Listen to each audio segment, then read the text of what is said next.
Bienvenue sur ma chaîne Titel Livre BD. Salut les amis! Comme vous avez pu voir effectivement sur la petite vignette, aujourd'hui c'est encore un avis lecture. Je voulais pas faire de vidéo, puis finalement, je sais pas si c'est parce que vous me manquez ou, ou c'est parce que j'en ai déjà lu 6 et que je voudrais vous les présenter effectivement pendant 15 jours. Cette vidéo va être vraiment faite à l'arrache, entre guillemets, parce que on est samedi matin, il est 10 h, donc je suis hyper à la bourre, 10 h au Québec, donc 16 h en France. Je suis un petit peu à la bourre. Mais à la bourre, on s'en fout, je veux dire, il n'y a pas de règle là-dessus. Mais je voulais quand même vous faire une petite vidéo des dernières lectures que j'ai faites. C'est ça, avec mon pif brûlé, puis... en tout cas, on s'en fout. Mais c'est ça, donc j'ai 6 lectures à vous proposer. On va rester focusé sur l'essentiel. C'est des bonnes lectures que j'ai faites, honnêtement. J'ai eu peut-être une petite déception sur certaines, mais c'est de la bonne BD, encore une fois, que je vais vous présenter. Alors c'est des thèmes complètement différents encore une fois, enfin il y a un petit peu de tout. Toutes les BD que je vais vous présenter sont neuves. Tadam! Donc non, sauf c'est la première que je vais vous présenter, effectivement elle est achetée chez Momox. C'est une BD que je voulais lire depuis un petit bout de temps, qui m'intriguait beaucoup. Puis je trouve que le thème est super intéressant, surtout de nos jours. C'est chez les Arènes BD, alors ça a été scénarisé, dessiné, tout ça par... Valérie Igounet pour le scénario, Jackie Schwartzman. Les dessins c'est Lara et Morgane Navarro, les couleurs sont de Christian Lérol. Donc c'est sur une idée originale de Valérie Igounet. Et ça s'appelle Ils sont partout. Petite BD qui paye pas de mine. Le dessin est un petit peu particulier, c'est vraiment quelque chose qui est documentaire. Ça aborde le thème du complotisme en fait. Rose est journaliste actuelle, un hebdomadaire féminin, je vais y arriver. Un jour, son frère Adrien disparaît. La jeune femme se rend compte qu'il a basculé dans le complotisme. Décidément, excusez-moi, on est samedi matin. En découvrant cet univers, elle est sidérée. Elle réalise alors le danger de cette propagande. Je trouve que l'histoire est quand même bien foutue parce que c'est une histoire fictive et pas fictive à la fois. C'est assez particulier parce que on va vraiment suivre cette femme Rose qui va mener une enquête. Elle va découvrir le monde du complotisme avec les personnages qui en font partie, le pourquoi et le qu'est-ce effectivement par rapport à tout ça. Et ce qui est super, c'est qu'on a, on a un petit lexique, un glossaire en fait avec les thèmes complotistes. On a aussi en fait quelques biographies de certaines personnes qui sont dans ce domaine-là, disons. Puis c'est vraiment intéressant parce que c'est un petit peu comme une enquête policière. Elle va essayer de récupérer son frère, qui est quand même pris... c'est quasiment des sectes, en fait, tellement c'est fermé et pas forcément très ouvert sur les idées des uns et des autres. C'est quand même assez un ton journalistique, donc ce n'est pas un jugement, c'est juste des faits qui sont exposés, donc ça j'ai trouvé ça vraiment intéressant. Le dessin m'a un petit peu gênée, j'ai trouvé que c'était un petit peu trop schématique pour... l'importance du sujet, puis les bulles aussi étaient un petit peu, enfin l'écriture utilisée dans les bulles est un petit peu compliquée à lire, j'ai trouvé pour moi, mais on parcourt différents univers effectivement, on parcourt des lieux, pourquoi ils s'installent à tel endroit, de quelle façon ils s'y installent, c'est quoi les dialogues qu'on peut avoir avec ce genre de personnes là, qui pensent effectivement que tout est matière à dire que c'est le gouvernement qui nous manipule, etc. Donc c'est intéressant, c'est vraiment intéressant. Ça dénonce quand même la chose, disons, même si ça reste journalistique, mais ça met en avant, ça éclaire un petit peu plus le pourquoi du comment, donc c'est vraiment intéressant, puis comment ça peut devenir dangereux de n'avoir effectivement qu'une seule pensée dirigée toujours vers la même chose, et non pas d'avoir une ouverture d'esprit, puis une curiosité par rapport à plein de trucs, puis pourquoi c'est focusé à accuser le gouvernement, etc. Donc non, j'ai trouvé ça vraiment intéressant. Elle s'acoquine aussi avec un type, un ancien journaliste ou un ancien flic, je me souviens plus, qui lui a quand même ses entrées dans certains milieux de cet ordre-là, notamment pour les dénoncer. Donc il y a de l'humour, c'est vraiment bien foutu. Si vous voulez vous informer un petit peu sur ce thème-là, ça reste quand même assez...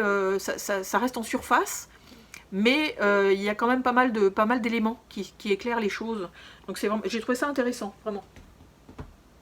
Ensuite, une BD que je vais vous présenter en book haul, quand je vais faire mon book haul de juillet, parce qu'il va y avoir aussi un book haul, bien que le fait que je suis pas censée racheter de la bande dessinée, mais quand même, j'en achète chez Momox, donc c'est ça. Oui, c'est une bande dessinée qui est chez Le Lombard, et puis c'est Jean Crémers, que je commence vraiment à aimer de plus en plus. J'avais lu Le Grand Large de lui, j'ai commandé, et ça devrait pas tarder à arriver chez ma maman, en fait, en France, Vague de froid, donc sa première bande dessinée. Puis là, il a pondu une bande dessinée qui s'appelle Après l'orage. Magnifique. J'ai regardé une petite interview sur une petite quinzaine de minutes, je pense que ça s'appelle La Bulle.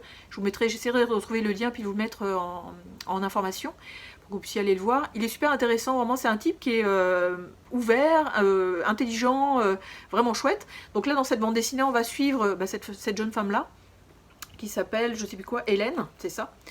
On se rend compte qu'en fait elle vit avec quelqu'un, un compagnon qui est abusif. Donc à un moment donné, il y a des images qui sont quand même assez choquantes, notamment par rapport à les résultats sur elle-même, évidemment, les bleus et compagnie. Puis elle va faire une visite bêtement chez ses parents. Et va y avoir une crue d'eau. Donc elle va pas avoir le choix de rester bloquée chez ses parents. Donc c'est très contemplatif, c'est doux, il n'y a pas un rythme soutenu avec des rebondissements en veux-tu en voilà. Mais c'est encore une fois très humain. Puis c'est, selon l'entrevue que j'ai vue de lui, ce qui est super intéressant, c'est qu'en fait il s'est appuyé sur ses grands-parents pour décrire le monsieur, puis la dame en fait qui est atteinte d'Alzheimer ou de démence et qui pète un peu les plombs en fait. Mais le dessin est magnifique, vous voyez effectivement il pleut, il y a juste 2 maisons l'une en face de l'autre. À un moment donné il va y avoir un dialogue avec le voisin, elle est très secrète, elle a 40 ans passés. Donc elle supposait en fait effectivement avoir une vie assumée et maîtrisée, etc. Sauf qu'elle maîtrise rien. C'est son père en fait qui va un petit peu la secouer. Puis c'est vraiment chouette. Vous voyez les couleurs aussi, les tons pastels. Le dessin est d'une délicatesse aussi vraiment pour montrer les moments contemplatifs. Et c'est très couleur pastel, très... Il y a des ambiances, ne serait-ce que ça là. La pluie sur un carreau, déjà faut le faire. Puis ce qu'expliquait Jean Crémers en fait, c'est que il aime beaucoup dessiner. Donc si j'ai bien compris, il dessine à l'ordinateur, ce qui fait quand même un résultat assez chouette. Et il trouve que la couleur prend trop de temps, mais moi je trouve que sa couleur elle est magnifique. Que ça lui prenne trop de temps, c'est super. Que ça continue à lui prendre du temps, je m'en fous. Parce que j'ai l'impression qu'en plus il sort quand même des BD assez régulièrement.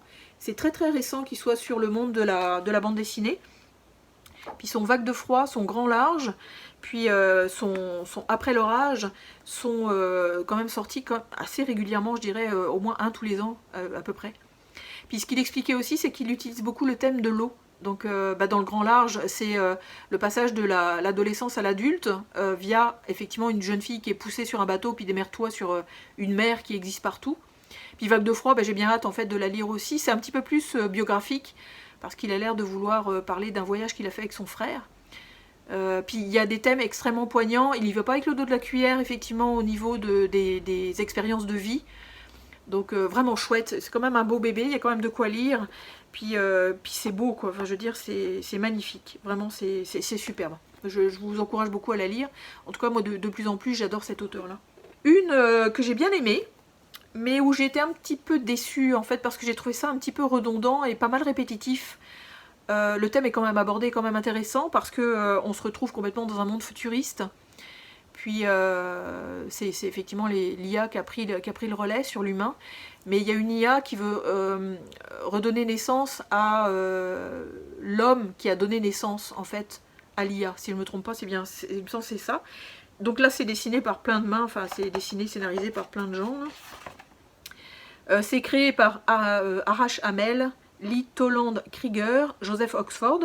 C'est écrit par Clay McLeod Chapman. C'est illustré par Jakub Rebelka, donc celui qui a fait aussi, je me souviens plus de la BD, je vous mettrai la couverture ici. Il a fait aussi Judas, je pense. Mis en couleur par Patricio Delpech, lettrage Jim Cabell, traduction par Philippe Tauboul, et relecture par Marie-Paul Noël. Donc ça fait du monde sur le plateau, disons. C'est chez 404 éditions et ça s'appelle Origine. Donc j'ai bien aimé, c'est une bonne BD effectivement de science-fiction vraiment extrêmement futuriste, lointaine, etc. Mais ce que j'ai trouvé redondant beaucoup, c'est l'interrogation de l'homme que l'IA a remis en vie. Il s'interroge beaucoup sur qui je suis, d'où je viens et dans quelle étagère. Donc à un moment donné c'est ok, on a compris, peux-tu embrayer sur autre chose? Mais c'est quand même intéressant parce que c'est vraiment 2 mondes qui s'entrechoquent. Donc le monde de l'humain, évidemment, donc les gens en fait qui saignent, qui ont des bobos, qui peuvent avoir des maladies, contrairement à donc ce personnage-là, qui est donc la personne qui va redonner vie à l'humain, qui elle est robot à fond la caisse, etc. Puis on se rend compte que l'humain est quand même là depuis 800 ou 900 ans, quand même, il vit quand même depuis un moment. Puis c'est tout un monde qu'on redécouvre. Donc les dessins sont quand même assez superbes. Les dessins sont magnifiques. Les couleurs sont superbes aussi. Elles sont pas si flashy que ça, je trouve, pour un comics. Donc vraiment intéressant. Puis la relation entre les deux est quand même un petit peu bouleversante, je dirais, malgré le fait que lui se pose tout le temps plein de questions. Hein, mais en même temps, c'est un peu ce qu'on fait, hein, nous les humains. On se pose beaucoup de questions. Puis l'univers aussi est intéressant, bourré de dangers,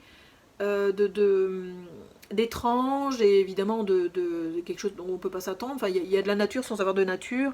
C'est quand même intéressant. La fin est bien aussi. La fin est vraiment bien, mais le dessin, c'est aussi pour ça que j'ai beaucoup apprécié cette bande dessinée-là. C'est superbe. C'est superbe. Ça alterne effectivement entre le sombre, entre les trois couleurs ou entre l'explosion qui est sous mon doigt là. Donc c'est vraiment chouette. Vraiment, vraiment chouette. C'est quand même philosophique, c'est quand même avec beaucoup d'interrogations. Évidemment, puisque c'est quand même un thème abordé, la dualité entre le robot et l'humain. Donc évidemment, c'est sujet à plein d'interrogations et plein de questionnements philosophiques, c'est sûr. Puis le personnage de l'IA est vraiment intéressant aussi. Donc c'est une bande dessinée que je vous recommande, oui. Mais vous me direz peut-être dans vos commentaires si vous aussi ça vous a gêné un petit peu le fait que ça soit un petit peu redondant, un petit peu toujours la même chose, parce que c'est quand même un beau bébé. Hein. Donc oui, non, une chouette bande dessinée quand même. Ensuite, une petite bande dessinée, moi j'adore cet auteur-là. Enfin, je vous avais fait une vidéo au début de ma chaîne sur un auteur des BD, c'est Zidrou. J'adore ces scénarios, ils sont toujours super émouvants, très humains. Ça cible toujours des sujets en fait assez particuliers, donc c'est vraiment chouette. Donc là, c'est Zidrou effectivement au scénario, puis c'est dessiné par Salomon, et c'est chez Le Lombard, et ça s'appelle La Crevette. Vraiment chouette, vraiment frais, vraiment doudou, vraiment encore des rencontres de gens, des jugements par rapport, enfin des faux jugements par rapport à certaines situations physiques de certains personnages. Vous allez savoir à quoi correspond la crevette, je vous le dirai pas, faut le lire. Puis c'est non, c'est vraiment chouette. On suit une jeune fille qui travaille dans un comment on appelle ça, un magasin en fait de sous-vêtements. Les dessins de Salomon sont absolument sublimissimes. Moi j'adore ces couleurs pastel, j'aime pas trop les flashy, puis les trucs qui explosent dans tous les sens.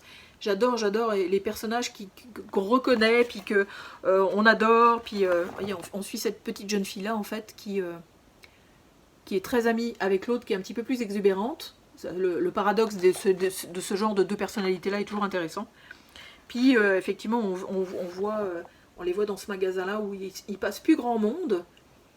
Et où il y a un boss qui est super colérique et très caractériel. Et on va découvrir les personnages au fur et à mesure que l'histoire avance. Donc on se rend compte que tout n'est pas blanc, tout n'est pas noir, qu'il y a plein de zones grises, qu'il y a effectivement des personnages qui sont extrêmement émouvants, attachants, puis que finalement les emmerdeurs ne sont pas les emmerdeurs en tout cas. Mais c'est vraiment vraiment chouette. Vraiment vraiment chouette. Je ne sais pas trop à quelle époque ça se passe par exemple. Je dirais peut-être au début, peut-être dans les années 50 ou 60.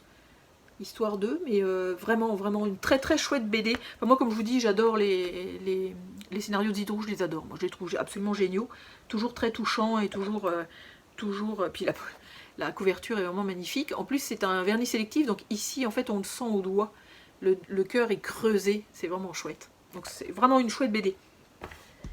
Une bande dessinée aussi que j'aurais peut-être pas, enfin que j'avais repérée si je me souviens bien, mais qui avait été recommandé en son temps par Mathilde, donc de la librairie BD 16. Allez voir leurs vidéos, elles sont vraiment géniales. C'est chez Dargo, c'est dessiné et scénarisé par John McNaught, et ça s'appelle Hors scène. Toute la BD est comme ça en fait, avec ces carrés-là. Là. C'est une façon de faire qui est impressionnante, qui est un petit peu inusité, disons, même si c'est vraiment le gaufrier, comme on appellerait un gaufrier, avec les cases pouc pouc pouc et quasiment le même nombre à chaque page. Mais le dessin, comme vous pouvez voir, est quand même assez simple, mais ça représente, il y a beaucoup de symbolisme dedans. Puis ça va être une bande dessinée qui est super très simple au niveau de l'histoire, puisqu'on va suivre un jeune homme qui va passer de l'adolescence à l'âge adulte, ou qui va passer de l'enfance à l'adolescence. En tout cas, c'est vraiment un parcours extrêmement simple, il lui arrive rien de majeur, enfin, il n'y a pas un gros climax à un moment donné, c'est juste ce petit garçon qui vit sa vie à l'école, où il est un petit peu secoué par des camarades, parce que c'est quelqu'un quand même d'assez discret, mais c'est plein d'ambiance, c'est plein de ressentis juste dans des cases. Vous voyez, quand je vous disais, C'est absolument pas rébarbatif, ça se lit super bien. C'est addictif, ça va vite, c'est vraiment chouette. Puis ça prend son temps aussi, ça prend le temps effectivement de dessiner chaque case, chaque action est comme découpée au cordeau, c'est vraiment, vraiment chouette. Vraiment, vraiment chouette. Puis ce petit garçon-là, il est vraiment attachant. Il est attachant, il a des préoccupations de petit garçon, enfin de jeune homme. Puis au fur et à mesure, il arrive à se défendre, il a une petite sœur aussi. Il a des envies, il fait un petit peu de théâtre, non c'est vraiment chouette, c'est une très très jolie BD. C'est vraiment une très très jolie BD, c'est proche de nous, j'imagine que les jeunes hommes vont se reconnaître aussi dans sa façon d'être. Non, c'est vraiment chouette, puis les couleurs sont quand même assez uniques. C'est ça, il n'y en a pas 12 millions, il n'y a pas tant de détails que ça, mais dans chaque case, en fait, on peut quand même voir des choses. Il y a plein de trucs, Donc c'est une bande dessinée que je vous recommande aussi, comme je vous dis, enfin les bandes dessinées que je vous présente aujourd'hui, j'en ai vraiment, vraiment bien aimé la lecture, puis vraiment chouette, on part dans des univers proches de nous, très touchants, émouvants, puis non, vraiment, vraiment, vraiment super. Un auteur à suivre, je ne sais pas s'il en a fait d'autres ou si c'est sa première BD, mais en tout cas c'est prometteur vraiment. C'est quand même une grosse job ce qu'il a fait parce que toutes les cases les unes derrière les autres, j'imagine que tout ça c'est fait sur ordinateur, mais quand même, il n'y a rien qui se ressemble. Enfin je veux dire, quand même. Hein. Donc voilà, bonne bande dessinée aussi. Et celle que j'ai lue ce matin, donc comme je vous disais, il est 10h10 je crois en fait, samedi matin, donc le 19 juillet. J'ai lu exprès pour vous en présenter 6, c'est pas juste 5, parce que je trouve que quand je vous en présente beaucoup, c'est toujours le fun. Là, on est chez Marabule. C'est dessiné et scénarisé par Corinne Chadmi, et ça s'appelle La passe visage. Vraiment chouette. J'ai vraiment beaucoup aimé ma lecture. Je suis partie dans son univers à fond la caisse, parce qu'en fait, on va suivre cette jeune femme-là, donc elle, qui est capable, on est dans un monde complètement futuriste, parce que certaines personnes en se faisant opérer peuvent changer de visage. Elle explique, enfin il ou elle d'ailleurs, je sais même pas si c'est une femme ou un homme, je sais même pas si c'est, en tout cas, j'irai me renseigner, peut-être je vous mettrai ça quelque part là. Mais donc l'auteur ou l'autrice a expliqué pourquoi elle s'est lancée dans ce thème-là. Parce qu'elle a vu qu'au Japon, il y avait certaines personnes qui se mettaient au service d'autres personnes pour recréer comme une famille. Genre, un des premiers exemples sur lequel elle est tombée, c'est un vieux monsieur qui a perdu sa femme et sa fille, et qui loue les services d'acteurs ou d'autres personnes pour jouer le rôle en fait de ces deux personnes-là.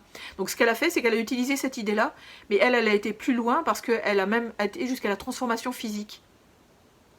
Donc la bande dessinée se découpe en chapitres, où on suit cette personne-là qui va revêtir certains personnages pour certaines personnes. On voit on suit elle aussi, son histoire à elle, parce qu'elle a besoin d'argent pour faire certaines choses, notamment essayer de récupérer sa fille, que le mari, que l'ex-mari en fait garde, mais elle n'a pas suffisamment d'argent pour montrer qu'elle est capable de la garder elle aussi. Donc il y a des rebondissements, il y a des trucs cachés, il y a des personnages qu'on aime, il y a des personnages qu'on déteste.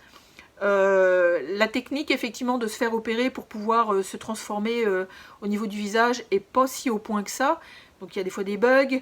Non, c'est vraiment intéressant, c'est vraiment une excellente bande dessinée. Je suis restée un peu sur le cul, j'avoue. Puis le dessin est quand même assez spécial, mais vraiment chouette.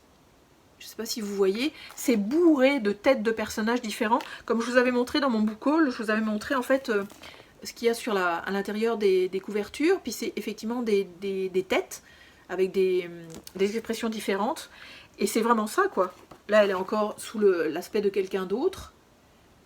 Puis comme je vous dis, ça se découpe en chapitres avec le nom de la personne qu'elle revêt. Puis c'est pas redondant, c'est pas lassant. Parce qu'on la suit elle aussi. Les ambiances sont différentes aussi par rapport à qui elle incarne. Donc là c'est extrêmement sombre et violet, parce que ça se passe dans une boîte de nuit. Je pense qu'on suit peut-être 5 ou 6 personnages dont elle prend l'apparence, mais on la voit elle aussi beaucoup en fait, elle prend des cours de théâtre en parallèle. Donc on la voit évoluer aussi par rapport à ça. Puis on voit aussi évoluer sa relation avec sa fille, qui est quand même grande. Puis là encore, un autre personnage. L'idée est géniale en fait, je trouve que son idée d'incarner différents personnages, parce qu'en fait elle est payée à l'heure, Des fois, il loue ses services juste pour 3 heures, genre le temps d'un souper au restaurant. Ou alors ça peut durer un petit peu plus longtemps, ou ça peut durer un petit peu plus court. Puis elle est affiliée en fait à une agence de placement, et elle peut refuser certains contrats, parce qu'il y a des contrats qui ne l'intéressent pas, qui ne sont pas suffisamment payés, ou que ça peut être, émotionnellement parlant, ça peut être compliqué. Donc non, c'est une super bonne BD, vraiment, j'ai été surprise. Tout ce qu'on en entend parler au niveau des chroniques, etc., c'est vraiment justifié. Vraiment chouette. C'est un beau bébé. Je l'ai lu en peut-être 3/4 d'heure, quelque chose comme ça. Ouais, je pense que ça a pris 3/4 d'heure. Je me suis quand même arrêtée sur les dessins. Le découpage est quand même assez classique, mais il peut y avoir ça. Des pages uniques. Donc c'est chouette pour les ambiances. Puis les couleurs aussi sont bien représentées. On la voit vraiment dans son métier. Dans le métier de je prends l'apparence des uns et des autres. Et c'est vraiment, vraiment, vraiment chouette. Vraiment chouette, parce que les gens dont elle incarne le personnage peuvent être vraiment différents. Elle incarne que des femmes, mais c'est ça, ça peut être des femmes blessées, ça peut être des femmes fortes, ça peut être des jeunes femmes. À un moment donné, effectivement, elle rend service à un adolescent. Mais puis, en fonction de ce qu'elle incarne, les problématiques présentées peuvent être bouleversantes, honnêtement. Ça peut être vraiment bouleversant. Puis on s'attache beaucoup à elle, vraiment. Parce qu'elle a un chemin de vie qui est assez particulier et qui requiert beaucoup de force et de détermination. Donc une super bonne BD. Une super bonne BD. Ça frôle le coup de cœur, effectivement, parce que faudrait que je la relise à un moment donné. Je penserais que ça devrait être vraiment quelque chose qui devrait me porter au nu, je pense. Ça sort de l'ordinaire. Les thèmes abordés sont aussi importants. Parce que ça souligne qui on veut être, pourquoi est-ce qu'on veut s'attacher à des gens qui ont peut-être disparu, pourquoi est-ce qu'on veut retrouver des personnes qu'on a perdues. Non, c'est vraiment, vraiment super intéressant. Donc c'est une bande dessinée que je vous recommande à 3000% celle-là. Par exemple, ça c'est vraiment mon coup de cœur de mes présentations d'aujourd'hui. Vraiment chouette. Donc voilà. Voilà pour cette vidéo en coup de vent. Qui va quand même durer, j'imagine, quand même une vingtaine de minutes. Donc, mi. Puis j'espère que ça vous aura plu. N'hésitez pas dans les commentaires à marquer. Effectivement, c'est quand même des BD récentes. Donc, je suis contente de pouvoir vous présenter, pas des vieux machins, là. Mais c'est ça, moi, je vais continuer à vous présenter une grappe de BD parce que c'est ma façon de vous présenter mes vidéos. Puis de vous présenter les BD que je lis. Probablement qu'il va y avoir un book haul à un moment donné, fin juillet quand même, parce que je vous dis, j'ai quand même acheté quelques bandes dessinées. Il y en a certaines qui vont être virtuelles, d'autres qui vont être papier. Puis je sais pas si encore une fois je vais faire une vidéo la semaine prochaine, on verra. J'ai quand même une semaine pas mal occupée. Puis n'hésitez pas. Oui, encore le petit truc, n'hésitez pas. Vos commentaires, je les adore. Donc continuez à me faire un petit coucou. Je suis super contente de vous lire, puis d'essayer de vous répondre aussi. Donc voilà, donc je vais vous souhaiter d'excellentes lectures BD, puis je vais vous dire à très bientôt. Salut!